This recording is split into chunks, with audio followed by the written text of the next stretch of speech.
ശബരിമല ദർശനം നടത്തി ചലച്ചിത്ര താരം ദിലീപ്.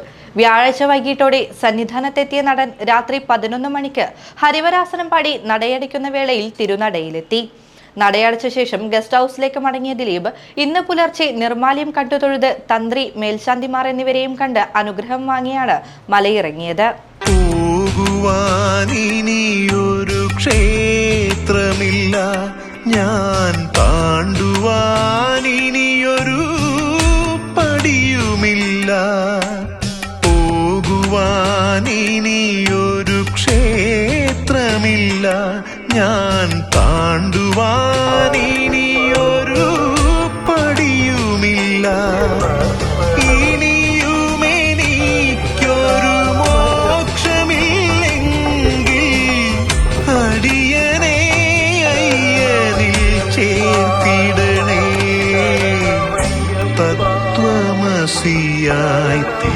തീർത്തിടണേ. പല നാളിൽ ഞാനീ പടിവാതിലിൽ പലവട്ടം നിന്നു തൊഴുതതല്ലേ. മുൻജന്മ ദുരിതങ്ങൾ അകറ്റിടുവാൻ തിരുമുന്നിൽ നിന്നു ഞാൻ വീണതല്ലേ.